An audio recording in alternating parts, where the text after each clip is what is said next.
주린 영혼에게 좋은 것으로 라는 제목으로 하나님 말씀을 전하도록 하겠습니다. 우리가 이 땅에 살면서 하나님께서 온 우주 만물을 창조하셨습니다. 하나님께서는 이 온 우주 만물을 창조하시면서 그냥 만드신 것이 아니라 질서 있게 만드셨습니다. 이 지구가 움직이고 있는 거 여러분 잘 아시잖아요. 태양도 움직이고 있고, 그런데 그 거리도 적절하게 이렇게 유지가 되고 있기 때문에 우리가 살고 있습니다. 태양과 지구가 조금이라도 가까우면은 이거 뜨거워서 살지를 못하죠. 반대로 이렇게 태양과 지구가 멀어지면은 추워서 살지를 못합니다. 우리나라에도 사계절이 뚜렷하잖아요. 여름에는 30 몇 도까지 이렇게 올라가는데 겨울에는 오늘처럼 영하를 기록할 때가 있지 않습니까? 30 몇 도에서 영하 1, 2도만 돼도 우리 몸이 얼마나 힘든지 모릅니다. 더워서 옷을 다 벗어야 되고 에어컨이 필요하고, 오늘 같은 날은 또 따뜻한 옷을 입어야 되고 온풍기가 또 필요한 시간 아닙니까? 그런데 이 지구와 태양이 거리가 수시로 들락날락 했다면은 이거 우리 모든 사람들은 살아갈 수가 없습니다. 하나님께서는 또 이 하루라는 것을 통해서 지구가 한 바퀴 도는데 24시간 걸리는데 이게 하루잖아요, 하루. 그 하루에 항상 일정한 어떤 원리들이 있습니다. 우리가 식사를 10년에 한 번 합니까? 아니면 매일 합니까? 매일 하죠. 그것 하루에 어떤 사람은 2끼, 어떤 사람은 3끼. 그렇게 일정하게 먹습니다. 그러면서 우리가 뭘 느낍니까? 배부름을 느낍니다. 식사를 해야 될 때는 우리 몸에서 배고픔을 느끼게 되고, 또 우리가 먹고 나면은 배부름을 느낍니다. 어떤 사람은 그렇죠. 결혼식 참여하면은 이 맛있는 뷔페가 있기 때문에 일주일을 굶고 그날을 기다렸다. 그 어리석은 사람이죠. 일주일 동안이나 그거 먹으려고 쫄쫄 굶어가면서 그 한 끼 먹었으면은 그동안에 먹지 못했던 이 몸이 완전히 지치잖아요. 그런데 하나님께서는 우리에게 한꺼번에 폭식하게 하지 아니하고, 일부 어떤 그 동물들은 겨울철 내내 동면할 때에 몇 달 동안 먹지 않아도 그것을 충분히 저장할 수 있는 그런 어떤 그 생명체를 만드시기도 합니다. 그러나 우리 사람에게는 반드시 매일매일 반복해서 우리에게 주어지는 것이 있습니다. 그것이 항상 목이 마르든지 배고프든지 이걸 느끼게 돼 있어요. 우리가 물을 먹는 것도 습관에 따라 먹을 수 있지만은 목이 마르면은 당연히 물을 찾게 되겠죠. 성경에 보니까 전도서 7장 14절에 이렇게 말씀하십니다. 형통한 날은 너희들이 기뻐하고 공고한 날은 뒤돌아보아라. 여러분 아시죠? 형통한 날이 무엇입니까? 잘 되는 거예요. 자기 뜻이 이루어지기도 하고 좋은 소식을 얻기도 하고, 사업을 했으면 사업한 사람들이 뭡니까? 돈을 잘 버는 것이 형통한 일이 되겠죠. 자식이 자신 농사를 잘 지은 그것도 형통한 일이 되겠죠. 또 몸도 건강한 것도 형통함이 되겠죠. 이럴 때는 성경에서 뭐랍니까? 기뻐하라고 말씀하십니다. 기뻐해야 됩니다. 잔치도 베풀고 축하도 해주고 서로 높여주고 그게 필요합니다. 오늘 1절에 보니까 그렇게 말하잖아요. 여호와께 감사하라. 여호와께 감사하라. 그는 선하시며 그 인자하심이 영원하니로다. 형통한 사람들은 자기가 능력이 좋아서 재능이 있어서 잘 되는 것이다 이렇게 생각하고 있지만은, 그러나 하나님 믿는 사람들은 그렇게 생각하지 않습니다. 하나님께서 내게 이 건강을 주셨구나. 하나님께서 나의 사업체에 복을 주셔서 물질을 부어주셨구나. 하나님께서 우리 자녀들에게 지혜와 명철을 주셔서 합격하게 하시고 높은 자리에 올라가게 하셨구나. 이런 것들이 전부 다 하나님께서 주셨기 때문에 기쁨이 넘치고 나오는 고백이 감사라는 거예요. 왜냐하면 그는 선하시며 그 인자하심이 영원함이로다. 오늘 교동문에도 똑같이 나왔잖아요. 시편 118편을 읽었는데 거기도 보니까 여호와께 감사하라. 그는 선하시며 그 인자하심이 영원합니다. 그가 누굽니까? 하나님이죠. 하나님에 대해서 이렇게 표현합니다. 선하시다. 여러분, 이 세상에 악한 사람이 있고 선한 사람이 있습니다. 선한 사람은요, 자기 이익을 구하지 아니하고 다른 사람을 위해서 희생합니다. 베풀어 줍니다. 헌신합니다. 사랑합니다. 긍휼히 여깁니다. 은혜를 베풉니다. 이게 선한 거거든요. 악한 사람은 자기를 위해서 다른 사람을 착취하고 사기를 치고 상대방의 눈물을 쏟게 만들고 상처를 주는, 이게 악한 사람입니다. 그런데 하나님은 선하시다고 말씀하십니다. 우리가 믿는 하나님은 악한 분이 아니라는 거예요.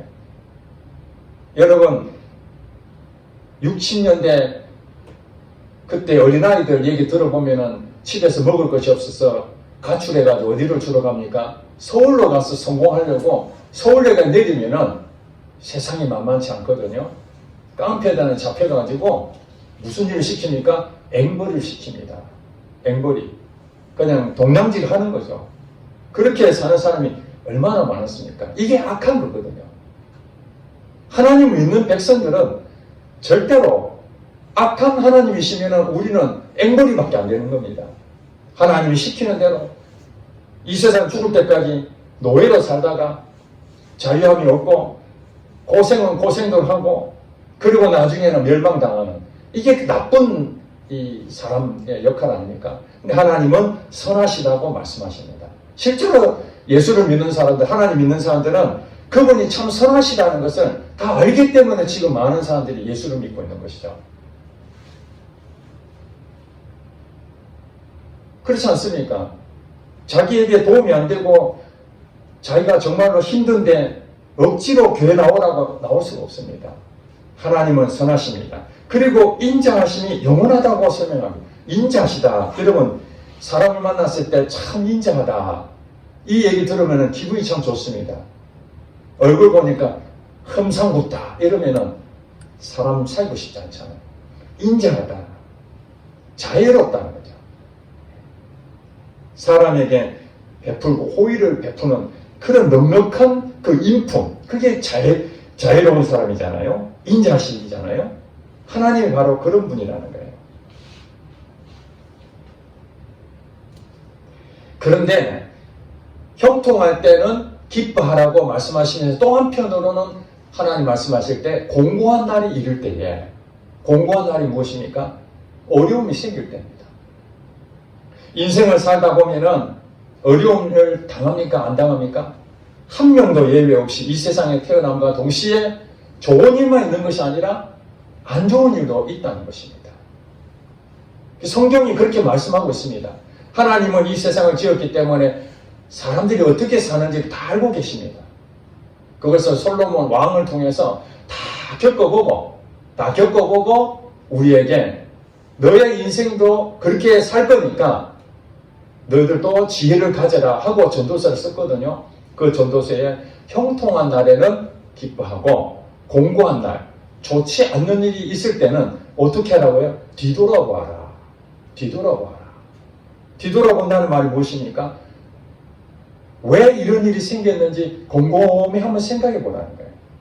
여러분 혹시 어려움을 당한 그런 때가 있었습니까? 아니면 지금 현재 어려움을 당하고 있습니까? 내 인생 왜 이렇게 된다? 나는 정말로 좋은 삶을 살고 싶고 행복하게 살고 싶은데 지난 과거를 돌이켜보니까 참 후회스러운 게 너무 많아요. 그런 생각이 들지 않겠습니까? 왜 이런 일이 생겼지?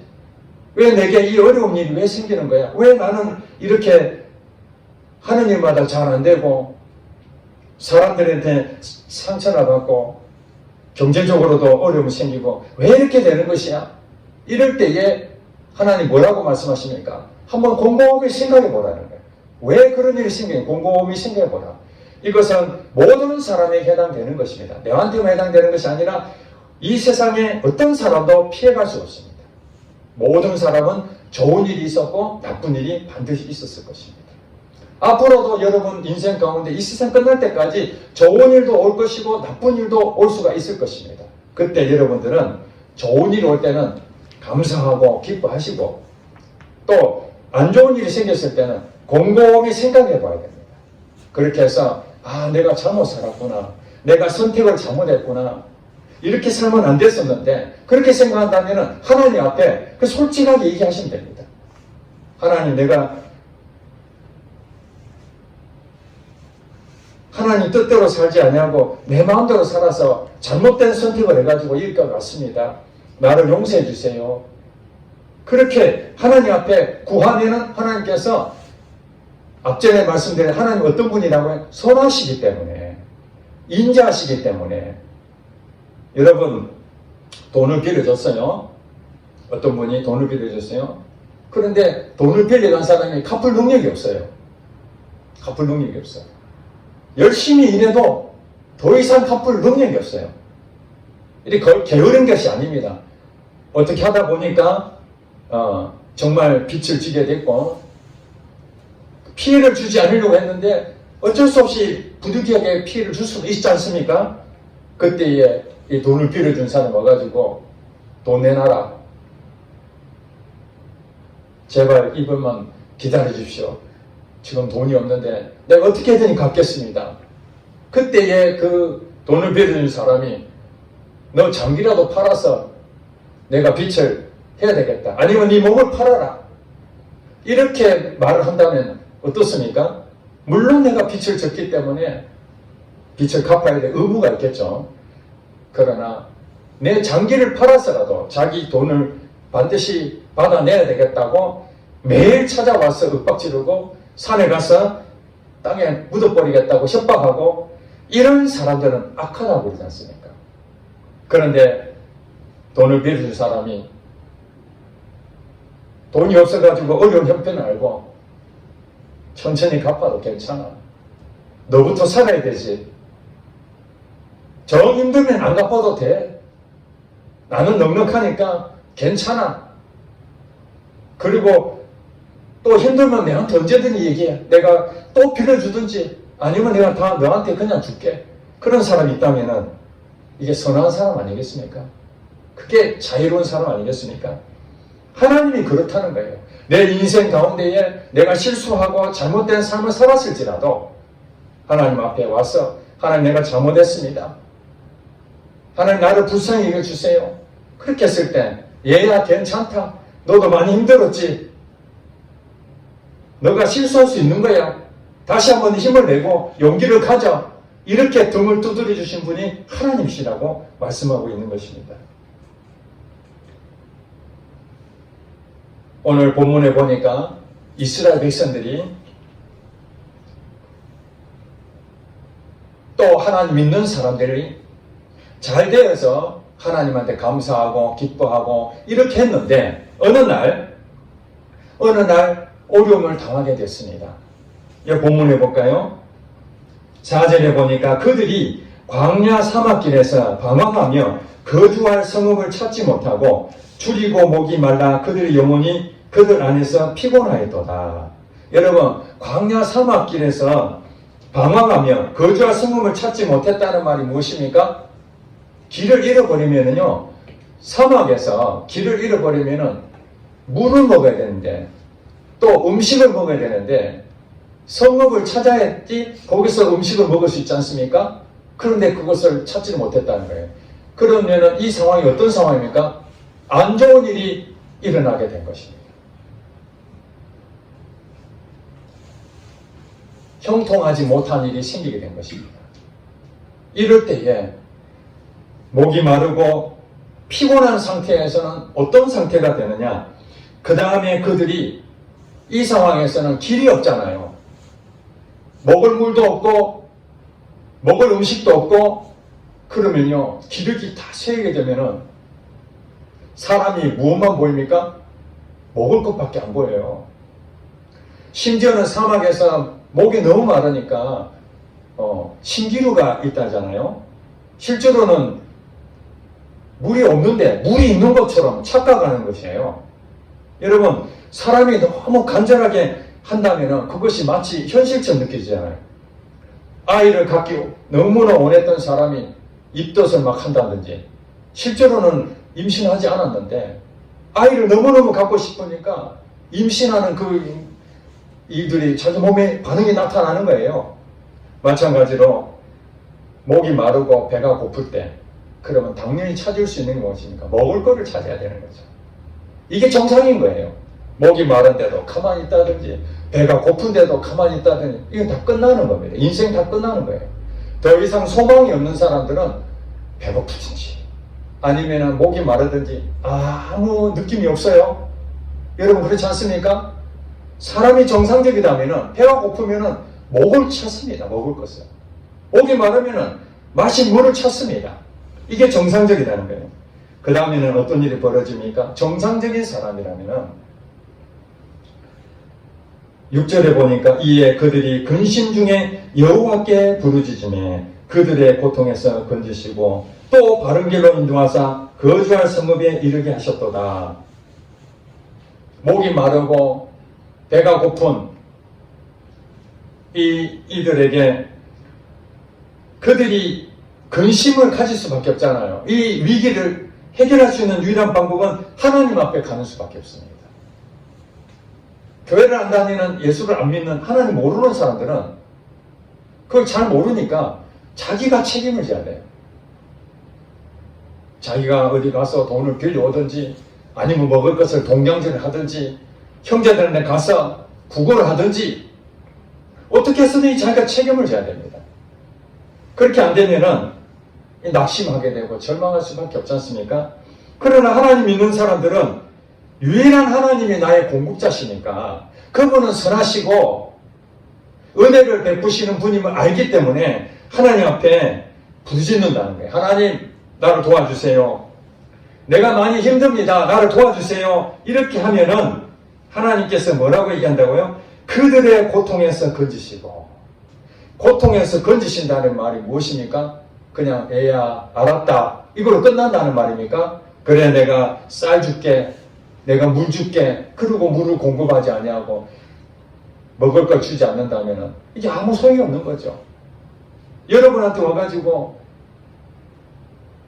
배고픈데 그래요, 참 많이 힘드시군요, 힘내세요, 앞으로 잘 될 것입니다 하고 그냥 가버리면 무슨 소용이 있습니까? 아무 말 안 하더라도 쌀 그냥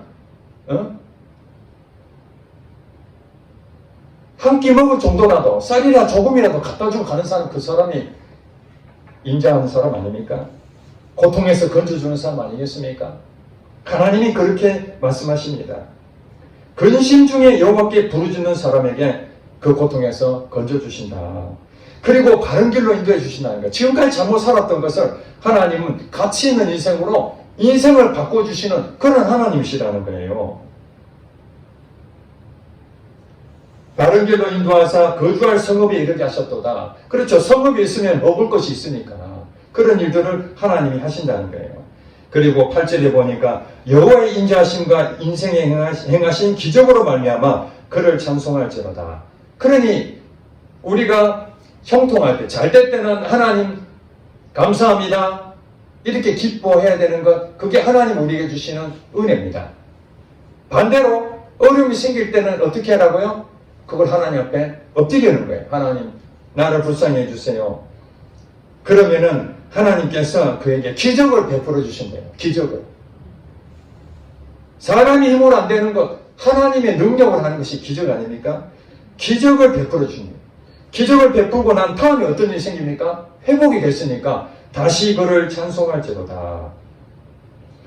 마지막 9절에 이렇게 말합니다. 그가 사모하는 영혼에게 만족을 주시며 줄인 영혼에게 좋은 것으로 채워주심이로다. 아멘. 하나님께서 사모하는 영혼에게 만족을 주신다고 말씀하십니다. 그러니까 어렵고 힘든 사람들에게 하나님 나를 도와주세요. 그러면 하나님께서 무엇이 필요한지 모르지만 그 필요한 것을 다 채워주신다. 만족이라는 말이 무엇입니까? 내가 필요한 것이 공급이 다 되면 만족하잖아요. 그런데 불만족스러운 것이 무엇입니까? 내가 원하는 것을 채워지지 않으면 불만족스럽잖아요. 내가 일을 했는데 하루에 일당을 10,000원씩 받기로, 한 시간에 시간당 10,000원씩 받기로 계약을 했는데 나중에 이것 빼고 저것 빼고 해서 절반밖에 안 준다면 만족하겠습니까? 아니잖아요. 불만족스러운 거예요. 그런데 하나님은 성경에 보니까 하루에 10만 원을 주기로 약속을 하고 아침 6시부터 저녁 6시까지 일하기로 약속을 하고 포도원에 일꾼으로 불러드렸습니다. 그랬는데 일꾼이 또 필요해서 그 다음에 2-3시간 뒤에 또 사람 뽑고 그 뒤에 또 뽑고 그 다음에 오후 5시 돼서 마지막으로 그 사람 뽑았습니다. 처음에 왔던 새벽 6시부터 왔던 사람은 12시간을 일하고 10만 원을 받는 거고, 마지막 1시간만 일했던 사람은 그럼 얼마를 받아야 되겠습니까? 12분의 1을 받아야 되겠죠. 예. 12분의 1을 받아야 되는 것이 지극히 당연한데 1시간밖에 일하지 않는 사람도 10만 원을 주는 거예요. 깜짝 놀랄 일 아니겠습니까? 성경에는 그렇게 말하고 있습니다. 아침 6시부터 저녁 6시까지 하루 일당 받을 사람은 12시간 일해서 10만 원 받는 건 당연하겠죠. 불만족스러우면 안 되잖아요. 10만 원 주기로 했으니까 10만 원 받았으면 감사합니다 이래야 되잖아요. 그런데 보세요. 1시간밖에 일하지 않는 사람이 나는 12분의 1을 받겠구나 했는데 10만 원을 주는 거예요. 이게 대박친 거 아니겠습니까? 만족이 따따블이 되는 거 아니겠습니까? 성경에 그렇게 말씀하십니다. 하나님 믿는 사람에게, 하나님 믿으면은 내가 기대했던 것이 하나님 이렇게 해주겠지 했는데 하나님은 그보다 훨씬 더 크게 따따블로 그렇게 누르고 넘치도록 안겨서 준다고 말씀하고 있습니다. 그러니 그분이 선하신 분 아니겠습니까? 그분이 인자하신 분 아니겠습니까? 그런데 여러분, 오늘 보니까 사모하는 영혼에게 만족을 주시는 거예요. 사모하는 영혼에게. 그리고 줄인 영혼에게 좋은 것을 채워주시는 거예요. 여러분, 뷔페 음식을 잔뜩 먹고 난 다음에 좋은 음식을 또 주시보세요. 그게 무슨 의미가 있겠습니까? 나는 오늘 배부르고 잔뜩 먹고 왔는데 잠깐만요. 이렇게 맛있는 거 있어요. 이거 드셔보세요. 하면 이러고 어떻게 생각합니까? 아무리 맛있어도 바로 먹지 않습니다. 비정상적인 사람이죠. 거식증에 있는 사람들은 아무거나 그냥 주면은 많이 먹어야 되지만은 정상적인 사람이라면 잔뜩 배가 불렀을 때는 아무리 맛있는 거 줘도요 소용이 없습니다. 여러분, 우리 인생 가운데 왜 우리에게 좋은 일만 있는 것이 아니라 이렇게 어려운 일이 자꾸 생길까요? 좋은 일만 생겼다면 여러분 하나님 찾겠습니까? 하나님이 내게 왜 필요하겠습니까? 그분이 아무리 선하고 인자하신 하더라도 내가 돈이 많으면 왜 돈을 빌려러 가겠습니까? 내가 몸이 안 아픈데 왜 병원에 가겠습니까? 그렇지 않습니까? 하나님께서는 이 세상에 원리를 만드셨습니다. 매일매일 하나님 은혜를 공급받아야만 되는 겁니다. 그것은 먼저 하나님은 우리에게 재앙을 주시고자 함이 아니라 우리에게 행복을 주시고 평안을 주시기 원하십니다. 하나님은 우리에게 정말 많이 먹고 배부르기를 원하고 계십니다. 믿으십니까? 하나님은 원래 그러신 분이에요. 왜? 선하시고 인자하시기 때문에. 그런데 여러분 보세요. 배부를 때, 정말 배부를 때에, 배고플 때에 먹는 반찬, 아무리 맛이 없어도 어떻습니까? 너무 맛있잖아요. 여러분 경험이 없는가 봐요. 배가 좀 넉넉하게 부르고 적당하게 부르면요 웬만한 음식 손에 안 가잖아요. 막 그냥 반찬 투정하잖아요. 근데 정말 배가 고프세요. 그러면은 눈에 뵈는 게 없어요. 그냥 먹을 것만 찾는 거잖아요. 그렇습니다. 하나님이 우리에게 만족을 주시는데 그냥 주시면은 이게 좋은 건지를 몰라요. 돈을 잘 벌고 내가 건강하면은 내가 정말 뭔가 잘 돼서 내가 우리가 말한 점쟁이가 말해 팔자가 좋았어. 우리 집안이 명문 집안이라서 이런 이유를 대서 온갖 것 전부 다 자기 것으로 생각하는데 하나님은 그렇게 안 하시고 배고픔을 주시는 거예요. 이 배고프다는 것은 어려움을 주는 거예요. 어려움. 이 어려움을 통해서 하나님 앞에 나오게 만듭니다. 내 힘으로 해보니까 안 되는 거죠. 그러니까 인생 내 마음대로 안 되는구나. 연세 드신 분 다 공감할 거예요. 젊었을 때는 내 마음대로 하면 다 될 것 같은데 살아보니까 안 되는 게 실패가 너무 많아요.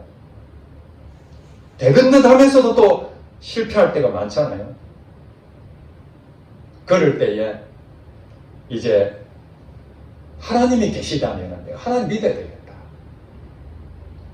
정말 하나님이 살아계시다면 하나님이 내 인생을 책임질 수만 있다면 내가 믿어봐야 되지 않겠나. 이런 사람들이 어떤 사람이 옵니까? 돈 많은 부자가 옵니까? 아니면 건강한 사람들, 지위가 높은 사람들이 옵니까? 그런 사람들은 극히 드뭅니다. 그런 사람은 극히 드물고 참 재정적으로 어렵고 마음의 상처를 받고 건강도 잃어버리고 배고플 때 목이 마를 때 이제 내가 더 이상 방법이 없구나. 이게 이제 줄인 영혼이거든요. 사망은 영혼이 되는 거예요. 그때 하나님 한번 만나봐야 되겠다. 그리고 주님 앞에 나올 때에 하나님이 그 영혼을 불쌍히 여기셔서 만족함을 주시는 거예요. 그런 사람이 너무 많습니다. 그러면 하나님 믿는 사람들은 이제 어려움이 없습니까? 그렇지 않습니다. 교회를 열심히 다니는 사람 가운데서도 좋은 일도 있지만 나쁜 일이 생깁니다. 그래서 사람들이 그럽니다. 아이고 하나님 믿는 사람 교회 다니는 사람도 왜 이렇게 어려움이 많아? 여러분 잘 아시기 바랍니다. 하나님은 믿었는데 믿음이 점점 자라야 되는데 하나님에 대해서 더 깊은 체험을 해야 되는데 머리로는 하나님을 잘 알지만은 실제의 삶에서는 교회는 다니지만은 실제 삶에서 하나님을 더 깊이 경험하기가 쉽지 않습니다. 왜냐하면 세상에 유혹거리가 너무 많거든요. 내가 하고 싶은 게 너무 많거든요. 교회는 다니지만 머리로는 이해가 돼요. 하나님을 어떻게 해야 되겠다. 하나님을 어떻게 사랑해야 되겠다. 다 아는데도 실제는 그게 잘 안 되는 거예요. 그러니까 어려움을 얻고 좋은 일이 생기면 교회를 다니다가도 다시 세상으로 나가버립니다. 다시 하나님을 믿는다고는 하지만 하나님 없이 살아버립니다. 그렇기 때문에 하나님은 하나님 믿는 백성 가운데서도 믿음이 점점 더 자라게 만들고 하나님을 더 깊이 만나게 하기 위해서 더 하나님하고 관계를 더 가깝게 하기 위해서 어쩔 수 없이 배고픔을 주신다는 거예요. 어쩔 수 없이 목이 마르게 하신다는 거예요. 그걸 통해서 그들이 하나님 앞에 다시 엎드려서 하나님 내가 또 잘못했습니다. 하나님 나를 도와주세요. 그렇게 하면 하나님께서 회복해 주신다는 거예요. 최근에 새롭게 하셔서 기독교 방송이 있습니다. 그 방송에 우리나라의 국회의원이면서 과거에 도지사 하셨던 분이 방송에 간증으로 나왔습니다. 그분은 우리나라의 차기 대선주자, 유력한 대선주자 중에 한 사람이었고 국회의원을 5번이나 한 아주 사람들에게는 많이 알려진 사람이었습니다. 도지사 시절에 정말로 우리나라에서 이 젊은 사람이 큰일을 할 것이다 촉망받는 그런 가운데에 갑작스러운 소식이 들렸습니다. 그의 큰 아들이 있었는데 큰 아들이 마약을 한 거예요. 여러분 요즘 마약 때문에 얼마나 사회가 시끄럽습니까? 연예인들도 마약에 자유롭지 못하지만 요즘은 중고등학생들까지 마약을 쉽게 구할 수 있도록 가격도 싸졌고 성능은 더 배가 되는, 지금 우리나라가 청정지역이라고 하는데 지금 마약에서 자유롭지 못할 만큼 그런 시대가 됐습니다. 그랬는데 이 사람의 아들이 그 마약을 빠진 거예요. 그러면 이 사람 아들은 교회를 안 다닌 사람이었는데 어렸을 때부터 교회를 다녔던 아이였습니다. 그리고 나중에 자기가 주의 종이 되겠다, 나 목사가 되겠다라고 마음을 먹었던 자였습니다. 그랬는데 성장하면서 어느 날 신앙생활을 멀리하고 세상과 그런 길로 가다 보니까 마약을 접하게 됐죠. 그러면서 유명 정치인의 아들이 마약을 했다 해서 사회적으로 떠들썩한 사건이 일어나게 됩니다. 여러분, 기가 막히지 않습니까? 사랑하는 아들이 마약으로 인해 가지고 망가진 그 모습을 볼 때 부모 마음이 어떻겠습니까? 그리고 더 안타까운 것은 이 아들 때문에 그 정치인의 인생이, 총만 받던 그 정치인이 하루아침에 완전히 추락하는 일이 됐습니다. 그 이후에 낙선을 하고 결국에는 은퇴를 선언했습니다. 정치 은퇴선. 그러니까 어떻게 말하면은 아버지 입장에 생각하면은 자식이 너무 안타깝고 그렇지만은 자기 인생길을 또 망친 자가 아들이었잖아요. 그래서 이 아들을 어떻게든지 마약에서 치료하려고 방법을 쓰다가 때로는요, 이 아들을 치료할 방법이 없어서 그냥 신고를 했습니다. 감옥에 들어가야 되겠다. 왜냐하면 이 아들을 살릴 수 있는 방법은 여기서는 도저히 안 되니까 감옥에 들어가서 치료를 받게 하려고, 국가에서 치료해 주려고 그랬는데도 또 나오고, 그런 상황에서 한 몇 년 동안 열심히 아들을 마약을 치료하기 위해서 동문서주 그렇게 했는데도 더 이상 안 되는 그 상황에서 어느 날 어느 목사님 교회하고 성지순례를 간데 거기에 따라가게 됐습니다. 거기 가서 기도 제목 첫째, 우리 아들 마약에서 건져달라고 기도하시고, 두 번째, 내가 머리로 아는 하나님이 아니라 내 가슴으로 아는 하나님을 한번 체험하고 싶다. 그가 국회의원하고 또 도지사 하면서 자기가 섬기는 교회 다니고, 또 새벽에는 다른 교회 다니고, 오후에는 또 다른 교회 다니고, 여러분 그 선거운동 해야 되니까 자기가 다니는 교회 말고도 여러 군데 교회를 다닌 거예요. 예배를 얼마나 드렸겠습니까? 그가 고백하기로는 예배를 드리다 보니까 성경 지식도 많이 알게 됐고 하나님이 누구신지 많이 알게 됐다.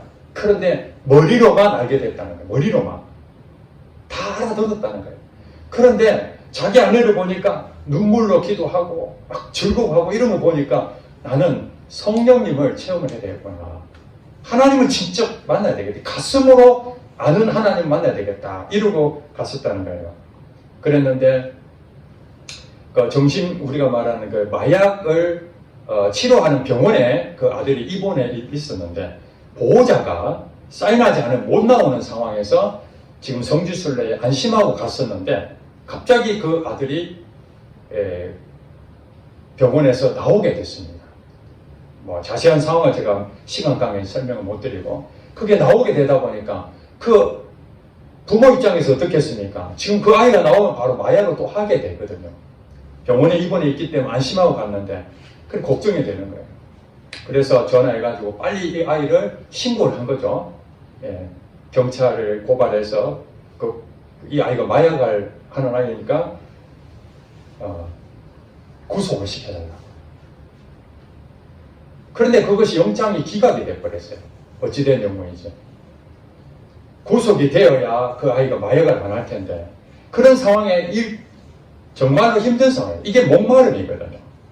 그 아버지 입장에서는 이 자식 때문에, 이 자식만 공부도 잘하고 말도 잘 들었으면 무슨 걱정이 있겠습니까? 형통하니까.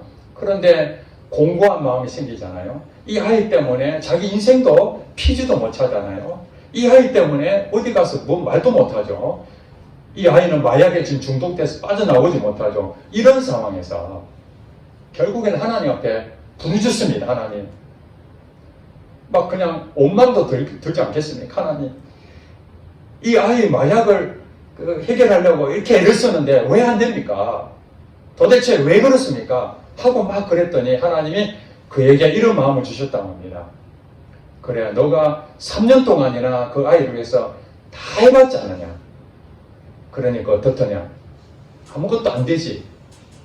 내게 맡겨라. 내가 그 아이를 책임질게.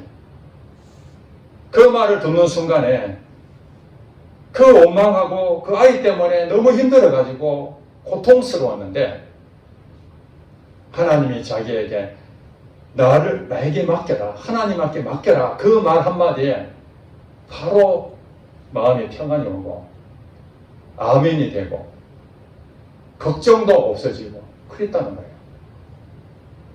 그래서 그 뒤에 한국에 오면서 시간마다 머리로 알던 하나님이 아니라 가슴으로 아는 하나님으로 이제 알게 된 거예요. 그 아이 때문에. 그러면서 깨달은 것이 무엇이냐면은 예전에는 이 아빠로서 유력한 정치인이고 또 교회를 다녔기 때문에 그 아이한테 늘 그랬다는 거예요. 너 성경 읽어라. 너 예배 드려야 된다. 늘 그에게 자기가 원하는 기준이 있었던 거죠. 이렇게 해라 저렇게 해라 계속 하니까 그 아이가 그 자유롭지 못하고 그러니까 어떤 부분에서는 아빠 책임도 있는 거죠. 마약에 손을 댈 수밖에 없는 호기심에 했지만은 결국에 그런 일이 생겼잖아요. 나중에 깨달았다는 것입니다. 문제는 그 아이라고 생각했는데 결국에는 자기가 머리로 아는 하나님, 선거운동한다고 예배를 진짜 하나님하고 깊은 관계로 예배 드리는 것이 아니라 자기의 이익을 위해서 예배 드리는 것이고 그 아이한테 자기 기준으로 바라보는 그 아이였는데 이제는 그것이 아니구나. 내가 잘못했구나. 하나님이 이 아이를 정말 창조물로서 귀하게 이 땅에 보내셨는데 내가 이 아이를 자꾸 정죄하고 내가 원하는 데 했구나 하고 깨닫고 난 뒤부터 지금은 그 아이는 지금 감옥에 있습니다. 2년 6개월의 실형을 받고 감옥에 있는데 지금은 자기가 그 아이가 마약 때문에 어려움을 겪고 있지만 하나님이 자기에게 그런 마음을 주셨대요. 앞으로 너는 이 아이를 이렇게 돌보는 것처럼 이 아이처럼 다른 마약하는 애들이 얼마나 많으냐. 그 아이를 전부 다 그 영혼을 불쌍히 여기고 섬기는 일에 네가 일을 하라는 그 마음을 주셔서 지금은 정치인이 아니라 마약 퇴치 운동가로서 지금은 강연도 다니고 그 활동을 지금 하고 있다고 합니다. 그렇습니다.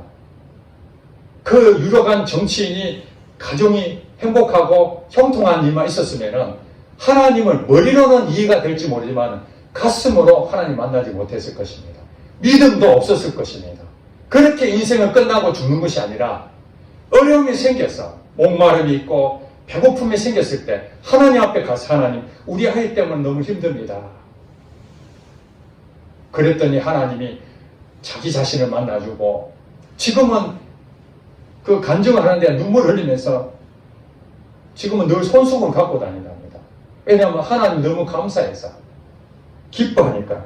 오늘 본문 말씀처럼 9절에 그렇게 말하잖아요. 그가 사모하는 영혼에게 만족을 주시며 줄인 영혼에게 좋은 곳으로 채워주시니로다.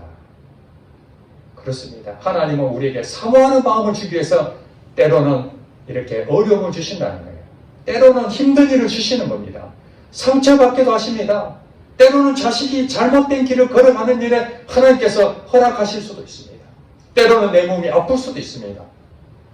부부관계가 사이가 극도로 나빠질 수도 있습니다. 그것은 내 힘으로는 아니지만 그 일들이 다 무엇입니까? 하나님 앞에 나오라는 거예요. 하나님, 내가 참 이렇습니다. 용서해 주세요. 불쌍해 주세요. 그렇게 하면은 사모하는 마음이 되잖아요. 줄인 영혼이 되잖아요. 그러면 하나님께서 그 문제를 다 해결해 주시는 거예요. 그때 느껴진 게 무엇입니까? 만족함이 오는 겁니다. 여러분, 그 정치인이 그 아들이 마약을 하지 않았다면 그 아들의 관계를 좋은 관계라고 할 수 없을 것입니다. 그냥 일방적으로 아빠의 권위에 의해서 아들이 순종할지는 모르지만 지금은 마약으로 어려움을 겪고 있을지 모르지만 정말 주님의 사랑으로 불쌍히 여기는 마음이 생겼다는 거예요. 자기 마음에 이 아들이 너무너무 불쌍하다는 거예요. 그런데 하나님이 그런 마음을 주시더래. 아, 그렇구나. 하나님이 나를 보실 때도 내가 우리 아들 보고 불쌍히 여긴 것처럼 하나님도 나를 얼마나 불쌍히 여겼겠나. 세상 사람을 볼 때는 나는 성공한 정치인이라고 봤을지 모르지만은 그러나 내면에 하나님을 사모하지도 아니하고 인간의 욕심을 부렸던 나였는데 이 아이 때문에 내가 이제 하나님을 더 깊이 만나고 가슴으로 하나님을 이해하고 그래서 지금은 성령에 충만해졌어요. 너무너무 행복하다는 거예요. 여러분, 그렇습니다. 우리에게 어려움이 있다고 좌절할 필요가 없습니다. 예수를 안 믿으면은 좌절할 수밖에 없지만 하나님 앞에 나오면은 누구든지 그 영혼은 불쌍히 있어서 모든 것이 회복하게 될 것입니다. 물론 지금 당장의 환경은 회복이 안 됩니다. 그 아들이 마약해서 감옥에 들어가 있을지라도 그 아들도 늘 하나님 앞에 다시 회복하는 과정이 있고 또 이 아버지도 그걸로 인해서 더 많은 깨달음이 있고 더 기쁨이 넘친 것처럼 환경은 당장에 변하지 않을지 모르지만 우리 마음이 바뀌게 되고 결국에는 그 아들도 하나님 앞에 귀하게 쓰임받을 줄로 믿습니다. 저도 돌이켜보니까 그런 일이 너무 많았어요. 사람 때문에 상처받고 자녀 때문에 너무 많이 실망하고 그럴 때마다 하나님 왜 이런 일이 생깁니까? 그게 제가 이제 사모하는 마음이 생기는 거죠. 하나님 저를 불쌍히 여겨주세요. 그래 하나님께서 내가 너희 자녀들을 책임질 것이다. 그 정치인이 얘기한 것처럼 제게 똑같이 말씀하시는 거예요. 너무 힘드니까 너희 가정을 회복시켜 줄 것이다. 너의 상처를 다 회복시켜 줄 것이다. 그때는 정말 그런 일이 있을까 하고 하나님 말씀을 믿고 했더니 그 믿음을 더 크게 만들어 주셨고 인내하게 만드신 그것으로 자녀들도 하나님 믿음으로 성장하게 만들고 경제적인 어려움도 그 수렁에서 건져주시고 사람의 관계도 다 회복시켜 주신 하나님을 저는 믿으며 오늘 이 말씀 가운데 혹시 여러분들 지금 현재 좋은 일이 있습니까? 하나님께 감사하십시오. 그러나 여러분 어려움이 지금 있다든지 아니면 과거에 있었다든지 또 앞으로 그런 어려움이 온다 한다면 여러분들은 하나님 앞에 나와서 겸손한 마음으로 엎드려 고백하면 반드시 하나님께서 응답하시고 여러분의 인생 가운데 더 좋은 것으로 만족함으로 오늘 설교 제목처럼 주린 영혼에게 좋은 것으로 주시는 하나님이심을 믿으시길 주의 이름으로 축복합니다. 아멘. 기도하겠습니다.